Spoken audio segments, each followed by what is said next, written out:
I'm dead serious. If you get the guy on from Yamaha, he will tell everybody. And more voodoo, but like I've had all my horns like cryogenically treated through Yamaha. They'll put it in a chamber and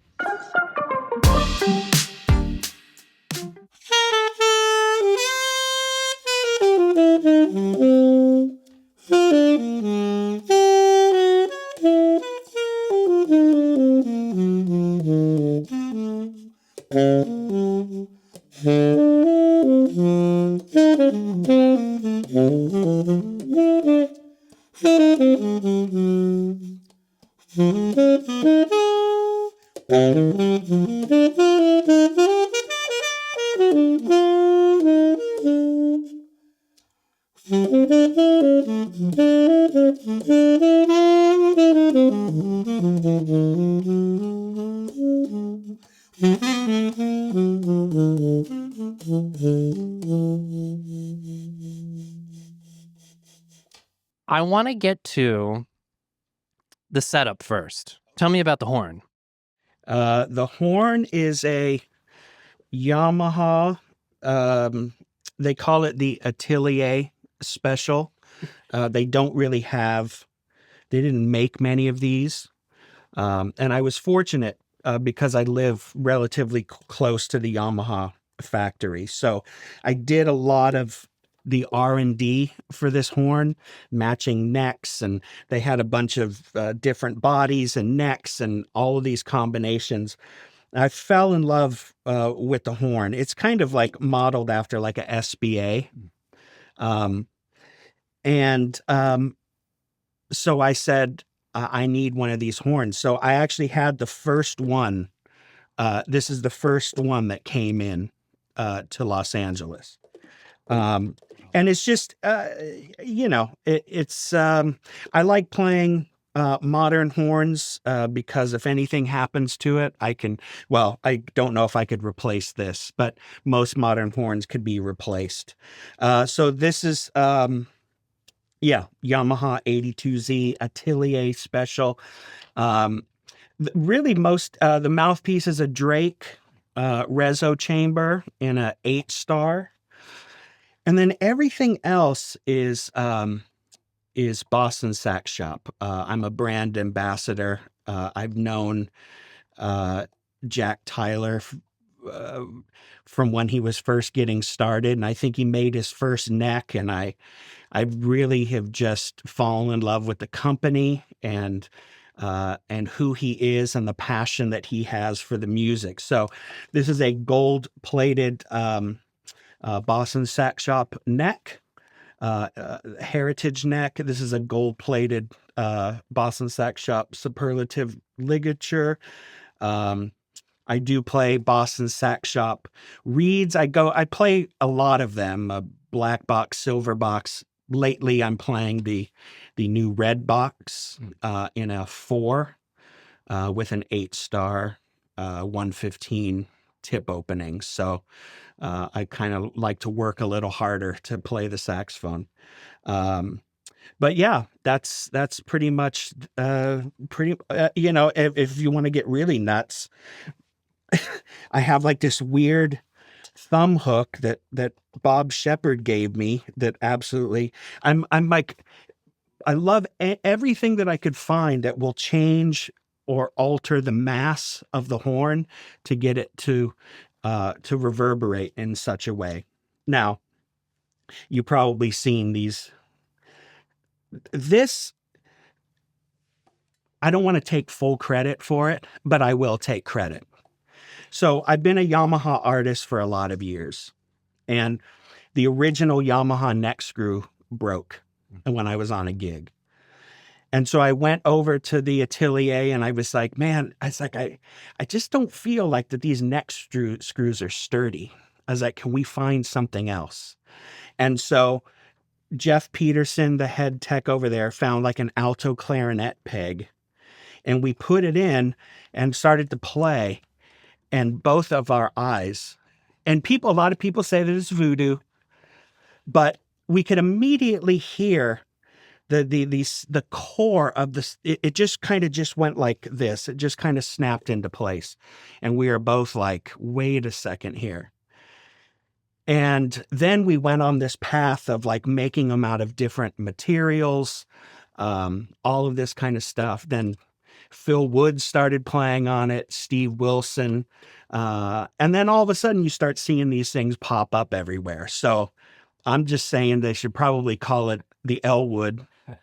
And, you know, again, maybe somebody else can't hear the difference, but we all know as saxophone players, it's something related to how it feels.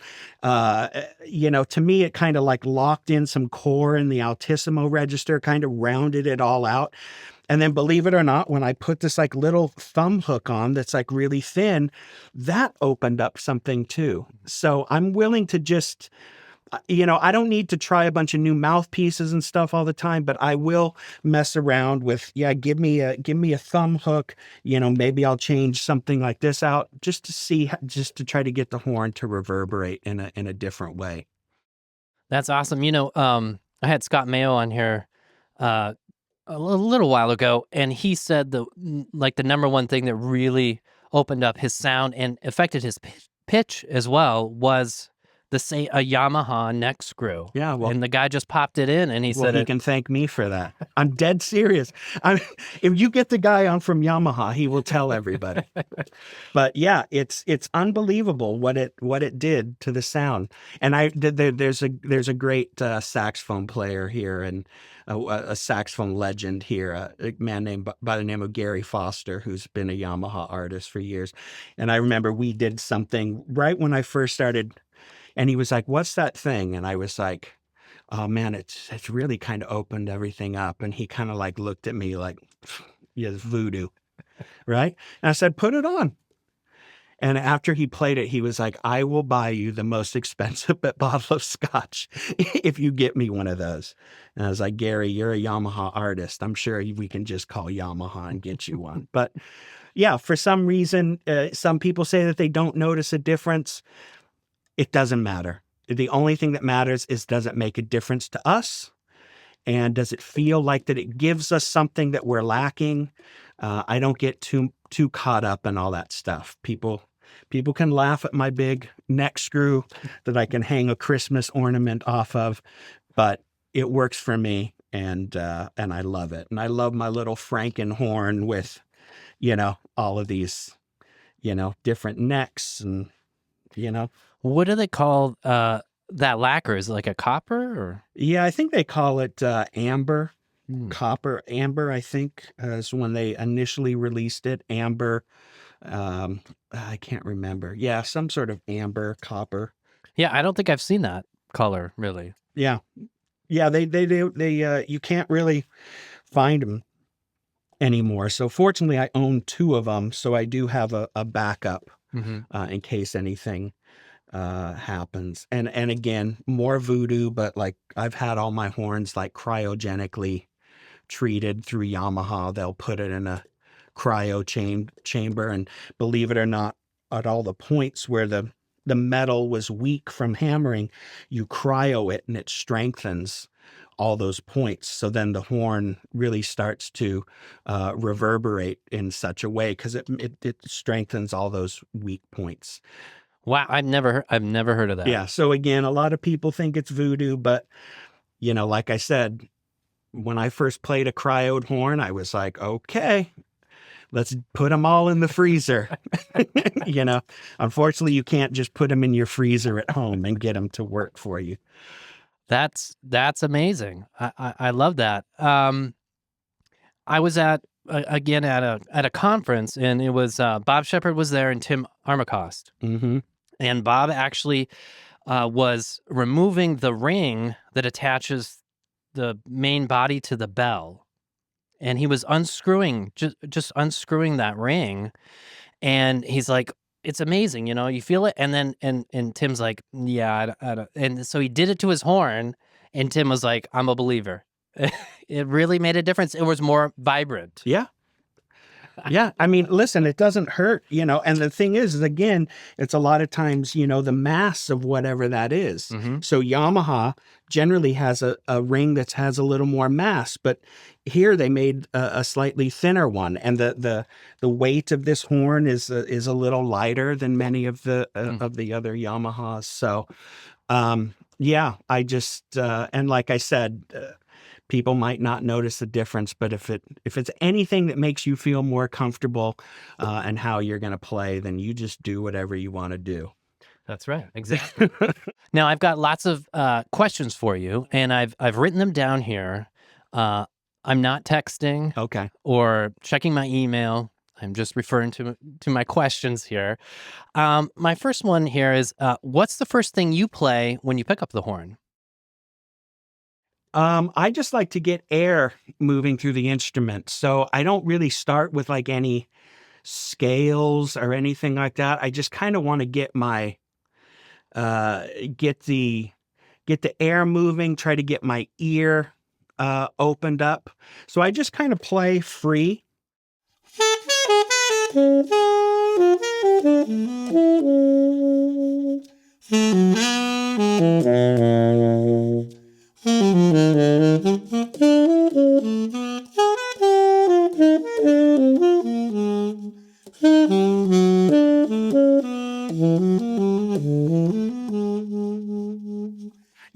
And I also use that moment to just kind of play random and explore some different sounds or some shapes that might come out that might influence the practicing for that day. Um, because for me, I don't really have the chance to. I don't have a routine anymore. I'm busy with a lot of other things teaching. So for me, I need like kind of some inspiration to get going. So if I can play something and then come across like a little nugget of something, then that any sort of like musical shape that gets me excited, then I'm willing to stick in the practice session. So I feel like that can only kind of come out when you're kind of like not associating with chord changes and are just fluid and moving between the keys and just whatever things come out. And then, you might come up with a new melodic concept or anything like that. So that's basically what I do. I don't do a lot of long tones. Because again, it's like, I want to, for me, intervals are more important than long tones because I want to hear, uh, we can sit with a tuner and do all this stuff and make sure that note's in tune, but is it in tune when we are moving to another note? Mm-hmm. So I would rather just play melodies and really just try to listen to the pitch in my ear. And, I just want to make sure that there's kind of like music happening with anything that I'm doing. So, yeah. So, like I said, just kind of let the mind be blank and just play and see what happens. I love that. Along the same lines,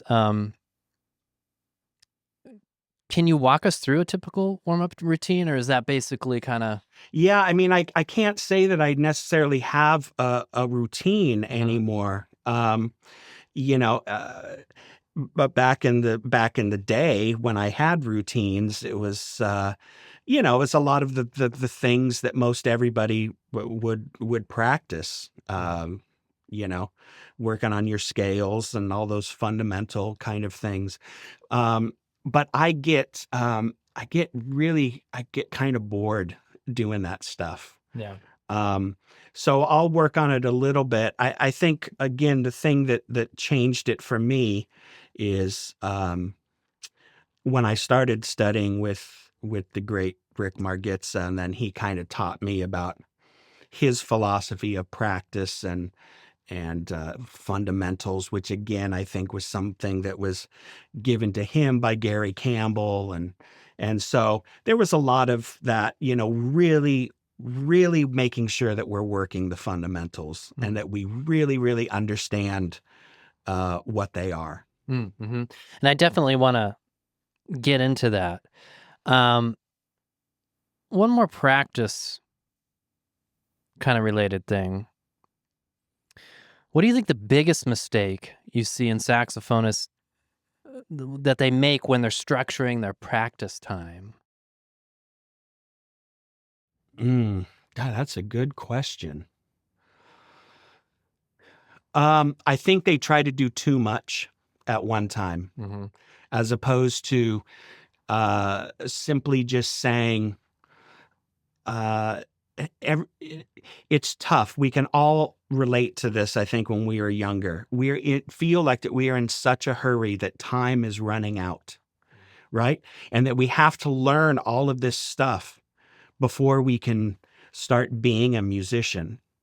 And it's not necessarily true. There's a lifetime of things that we're never going to get to. And we have to just get to some point where we're just willing to acknowledge that we're not going to get to everything. Mm-hmm. But just find like that one thing that you're like super passionate about and say, okay, I'm going to invest 45 minutes into this or 30 minutes into this instead of just kind of doing it for a while and then I got to get to the other thing. And then you realize that nothing is ever really getting better.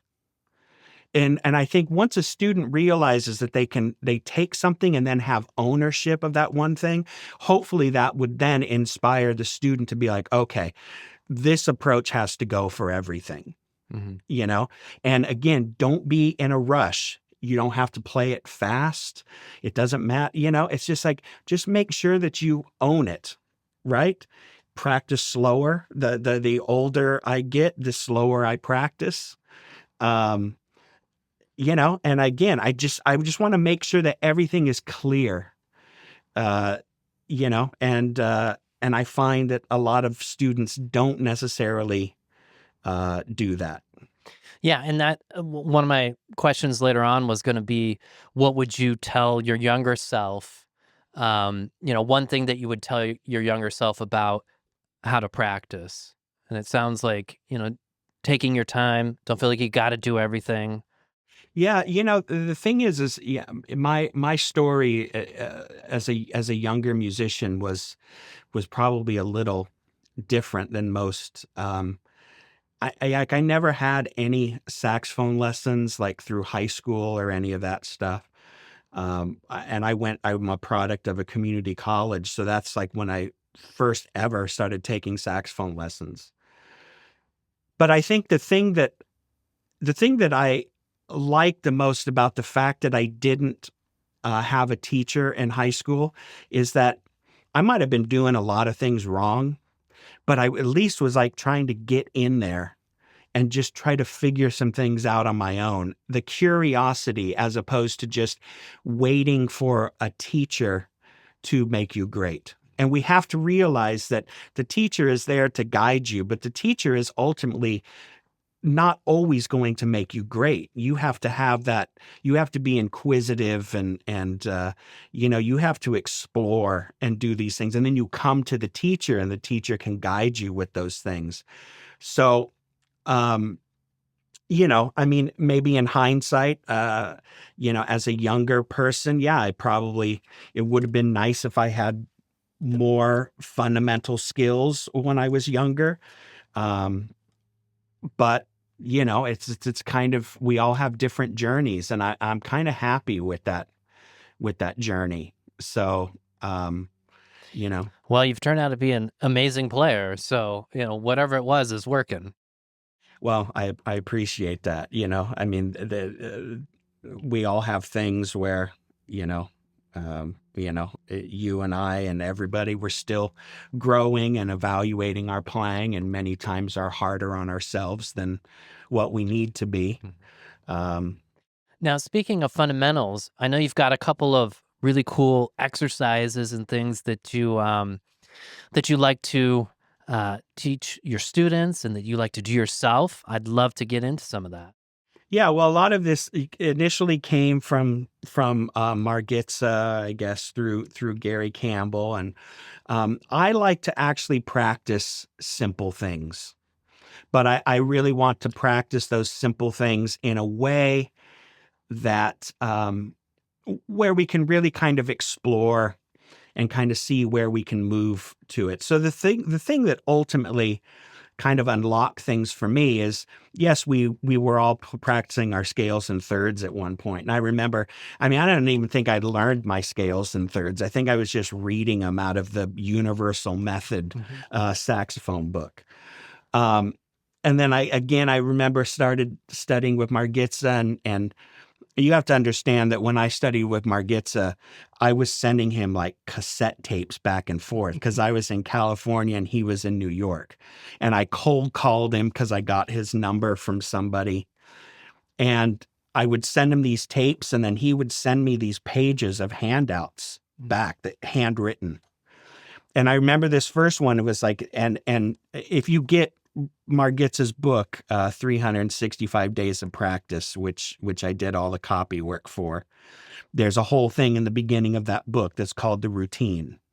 And so the routine was the thing that really changed my life, which is, we can go beyond playing our scales and thirds. So there's really 4 systems for everything: up, down, down, and up. Now, for most of us, when we practice the scale in thirds going up, yes, we play the interval C to E, D to F. But then when we come down the scale, we generally play the interval coming down, right? Mm-hmm. But you keep the interval the same. So, for example, right? So all ascending. But then when we come down the scale, starting on C coming down, we're still going to play the interval going up, but coming down the scale.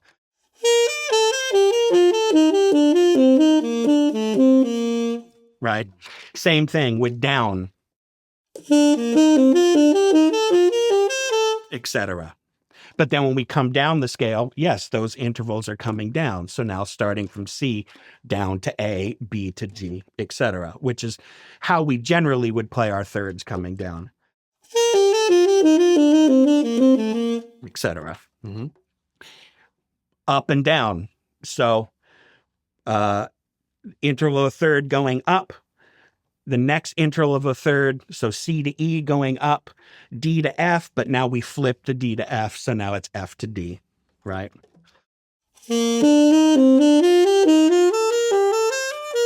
Right, etc. And then same thing. And then down and up. It gets a little redundant, up and down and up. They sound kind of the same. So that's kind of like the core things when I initially started to really get into fundamentals, was really doing them like that.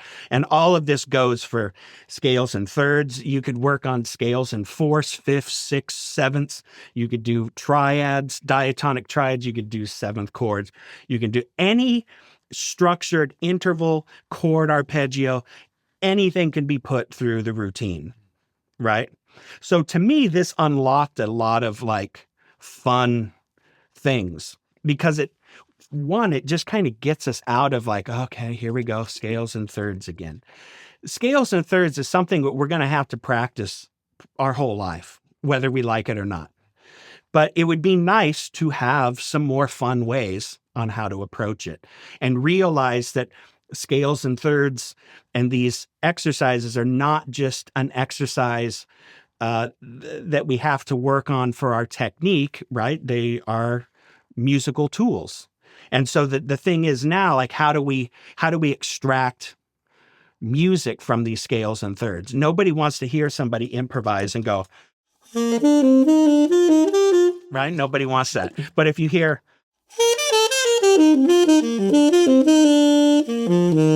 right, you hear some thirds in there. But again, the thirds are ascending.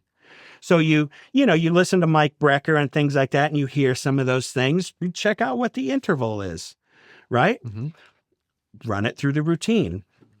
Or if you've practiced your scales and thirds and you think that you really own those, well, stop practicing them for a while. Work on your fourths or fifths, right? And apply these same concepts. So that's kind of just, and I think you'll probably put up some things of these handouts, right? Yeah. Do you want to talk about a couple of these? Yeah. So, I mean, A through D is pretty much just what I Okay. explained. Ascending, descending, up and down and up. Okay. Now, the thing is if we look at E on the sheet, again, let's have fun with it. We're going up, we're going down. So why don't we do a combination of 2 up, 1 down, right?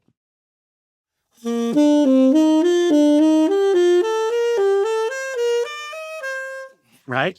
So again, gives us a little something else. We could go 1 up, 2 down. It's like just whatever you want to try. Just start to, start to play with it. Actually start to like be creative with these things that we think are not creative, right? Yeah. Scales and thirds are not creative.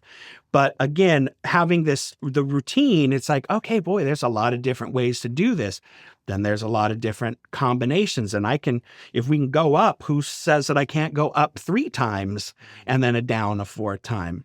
And then we start getting like weird groupings of notes, right? So bo, be, do, bo, dee, da, right? And then we might get some interesting phrasing coming across the bar because it's like a little 3-beat grouping of that structure, right? In 4/4 times. So yeah, that's one of those on there, isn't it? yeah, letter E is on there. Yeah. Yeah. So we just get this little shift of that. You want to play a little of that one? Yeah. So.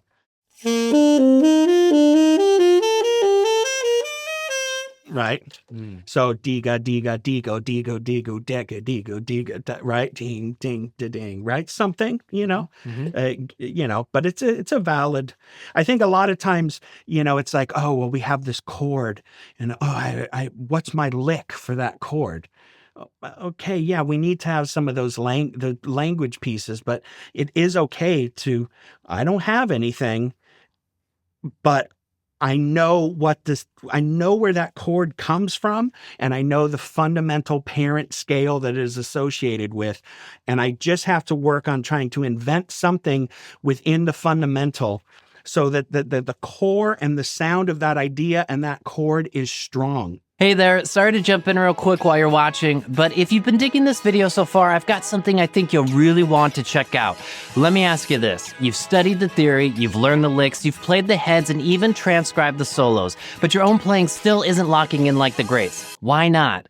Most players think they need more vocabulary or fancier substitutions to sound better, but in reality, the missing piece, the thing that actually makes someone sound like a jazz player isn't more notes. It's tone, articulation, and time feel. And that's exactly what this course is built around. Welcome to the Jazz Saxophone Blueprint, mastering tone, articulation, and time feel. This is my complete step-by-step course to help you build your sound, style, and swing feel your playing has been missing. This isn't just a random collection of lessons, it's the result of decades of study, performance, and teaching, all distilled into a structured system that has helped saxophonists finally sound the way they know they're capable of. Inside, you'll get access to over 25 in-depth video lessons, no fluff, just the exact methods I use with students and pros. Full demonstration videos so you can hear and see exactly how each concept works. Downloadable PDFs for every exercise, phrase, and concept. No guesswork.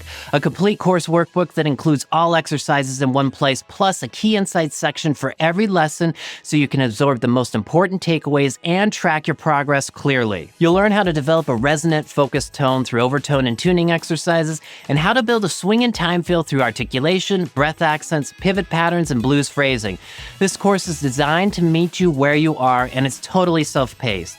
You can move freely between lessons and sections at any time, but I've also organized everything in a clear progression to help you get the most out of the material. Plus, you'll be able to download a full book of 200 jazz phrases over the most important chord progression in jazz, the 2-5-1. This is a lifetime study of vocabulary with bebop phrasing, alter dominant ideas, and even a built-in practice tracker to help you stay on course. You'll also get bonus lessons like my 5-step improvisation method, a major chord and scale workout, blues phrasing and how to keep things rhythmically interesting, a full melodic breakdown of blue bossa, bebop enclosures, approach notes, and sidestepping sequences. Whether you're an adult learner getting back into playing the horn, a serious high school player preparing for auditions, or a professional looking to refine your core sound, this course gives you the foundation to play musically, confidently, and authentically.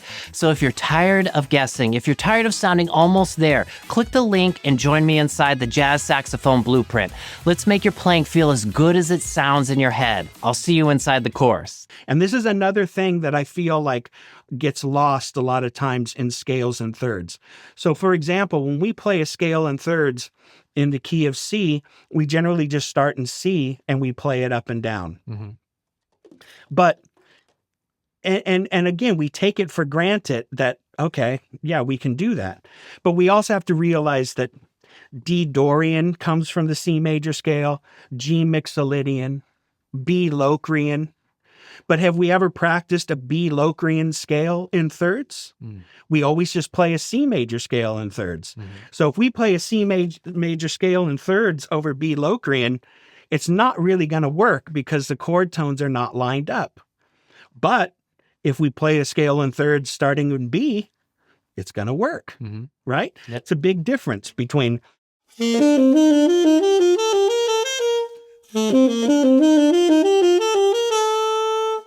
right? So for me, when I practice scales and thirds, I actually like to practice them through the modes of the scale, right? So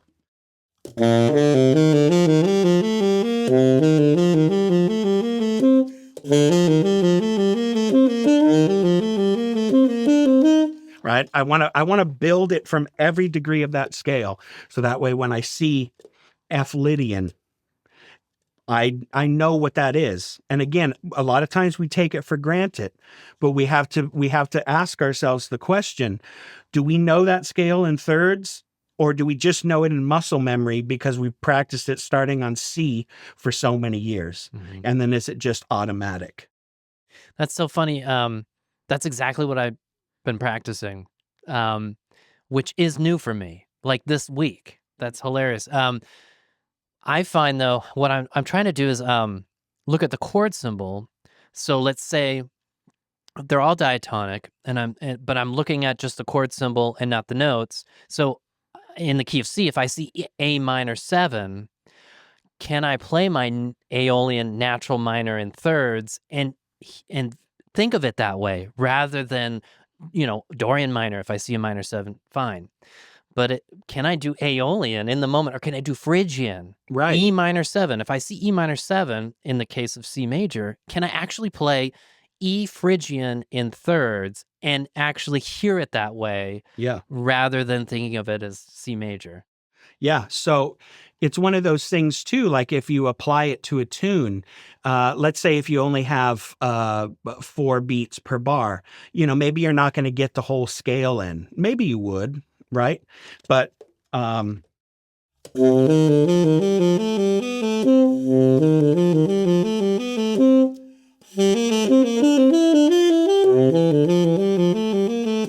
right?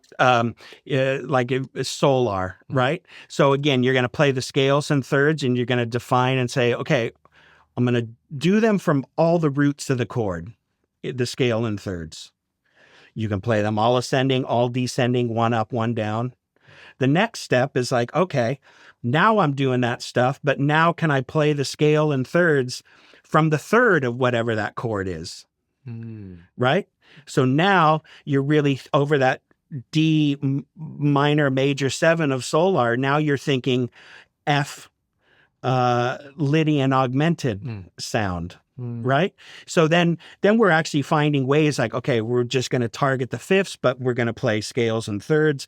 So we're helping our targeting of chord changes. We're also working on our technique at the same time. I would much rather practice that way than just sit down and play my scales in thirds. I'd rather try to apply it to a tune, define some parameters, start them from the roots, or, and if we can't get all the whole scale in, if it starts to feel rushed, then maybe just play the first 5 notes.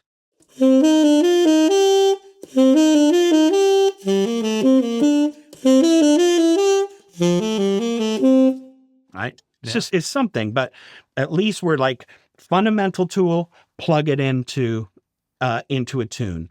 We're working on a tune. We're also getting this moving at the same time and understanding a deeper connection to those harmonic sounds. Exactly. And everything we do is ear training. And that's the other thing, that when you are picking these things apart, One thing that I've realized in my own practice is that I have to make a conscious effort to listen to what's coming out of the instrument, which I had never really thought of about before, but especially when I'm trying to, logically think through something, because I can visualize what are those notes or what is that chord, and I can go from that visual representation or maybe the tactile. Mm-hmm. But if that's superseding my ear, I'm not actually realizing what it sounds like. And so I've had to go through this process, over the years to say, okay, what are you actually playing, like, aurally? What does it sound like? Can you really hear what it is? Yeah. And when I really concentrate that way, of course, everything gets better, because then it becomes more of part of your playing, and you actually are able to not only play it in tune, but also apply it. Mm-hmm. Right. But I have to make that effort sometimes, especially if it's something new. If I'm trying to like figure it out logically, what is it? I have to tell myself, okay, now really listen to what it sounds like. Yeah. And again, I think that's why I start my practice session the way that I do. And I don't want to immediately go into something. I want to open up the ears. I want to open up, just get the horn ringing and just kind of remind myself of those very same things. Um, you know, and the reason I like to play that way is can I actually play free and hear the interval next that I actually want to play. Mm-hmm. And then, you start at least for me, if I'm not doing it, then sometimes, it's like I'll get a little off, and then it's like, I got to get back to, the ear isn't quite as dialed in as it used to be. But yeah, it's very important to understand the sound of what that chord is. Can you take just your horn and play something that identifies the sound of that chord? So if you play a phrase, we can all say that's major. Mm-hmm. That's Dorian. That, it's so important that your line or your phrase defines the sound of the chord. And I know you've got a couple on here that have some variations on there and some octave displacement. Tell me about number J there. Yeah, so J, is just just trying to do those same things. So I think it's 2 up, 1 down, but again and then I was like, well, what if we just put an enclosure in there to the top note of the descending interval, right? So we get right? It's an interesting little C major phrase, right? And then we might just start with something like that. And I might take like a little phrase like that, and then I might start with it, and then at the end of it, I'm going to improvise something in C major, right?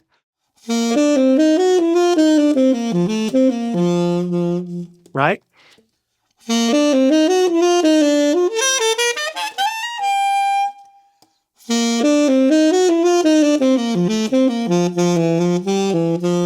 Right, whatever. Okay, next one, we do the same thing in D, right? But now we're thinking Dorian, right? So,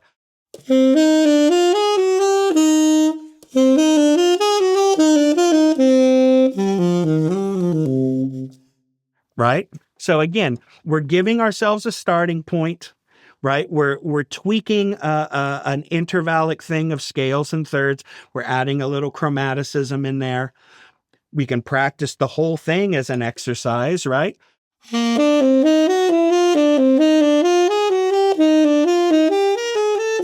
Right, which is good to do too.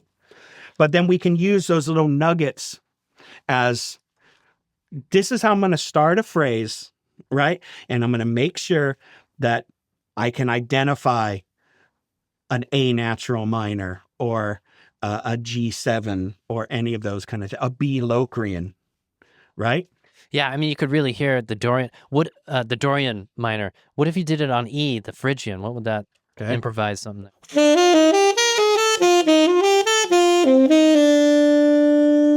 Right.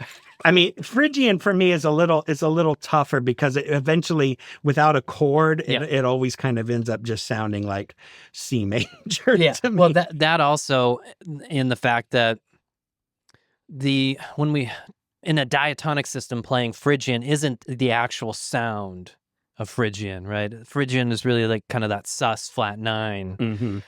and that's a certain note combination and shape that really has to define that. And when it's in a diatonic system like this, it's kind of out of context in that way. So for me, when I'm really doing this stuff, I will generally focus on the big four, or maybe even the big three: major, Dorian, Mixolydian. Mm-hmm. Make sure you get those things locked in. So if you're playing your scales in the key of C and thirds in the key of C, you should actually just try to practice them through a 2-5-1 progression, right? Scale and thirds from D minor, scale and thirds from G, scale and thirds from C. So you're actually working on the shape, and you're hearing the fundamental sound, but you're applying it to the harmony. Mm. Then when you start to get comfortable with that, then you might want to add the Locrian, right? The B minor 7 flat 5, and then maybe the F Lydian, mm-hmm. right? Those are kind of like the big 5, right? And then you do the whole thing again in melodic minor or harmonic minor. So again, the thing that we were talking about before, that's a lifetime of practice. We're never going to get through all of that stuff, but we also realize that we have a lot more fun things to practice. Hey, well, now we can take that thing to melodic minor. Okay. It gives you something slightly that is like, I can't wait to get to the horn today because I want to explore these sounds in maybe this more unfamiliar scale, as opposed to, do I really have to go back and play my scales and thirds again? It's like, I absolutely cannot do that. Well, and it gives you something, it's a structured, tangible way to practice, but with the creative element. Yes, that I feel like that's in all the years that I've been teaching, I do find, and part of the reason why I've come up with some of this stuff is that I feel like that students of a younger generation have lost that creativity, right? Like, it's just like so much of just like playing with an iPad or something like that, where it's like, I'm of the age where, yeah, I had to like take my Star Wars figures out in the dirt and I had to like build something and make it happen. Right. And I think that is the one thing that I would really like to get students into. Like, not all of this stuff that we're doing is this like boring stuff. There can be some musical, creative ways to practice these things and have some fun. Get in there and mix it up. Yeah. Speaking of mix it up, show me the octave displacement one. I saw that on there. And again, it's like, and I, when you put up the sheet, I just want to let everybody know out in internet land, I just have like notebooks and notebooks just filled with whatever. Sometimes they're going to work. Sometimes they're not going to work. But what's it going to hurt to put it down and try? Mm-hmm. Right? Exactly. So if we look at K, right, we're still doing the scale in thirds, but obviously C to E, and then instead of playing D to F right next to that, we're going to put that up an octave and we're going to keep moving down. Now, I can't say that I take all the credit for this. This is actually something that I saw Donnie McCaslin do. But Donnie he will just keep stacking the thirds on top, which is kind of like what I'm doing at letter L.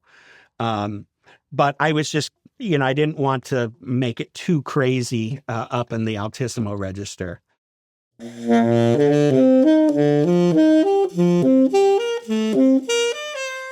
Right? So again, you might take like that B to D, C to E. Right? Develop a melody from it. Sometimes it's 4 notes of something that we use as a as an opening statement, right? Sit in the sound of those 4 notes. And again, we use those 4 notes, but then improvise something else after it. Play something that those 4 notes are hopefully leading you into playing and hearing something else. I think it's so important. And again, for me, I would be like so excited with those 4 notes, right?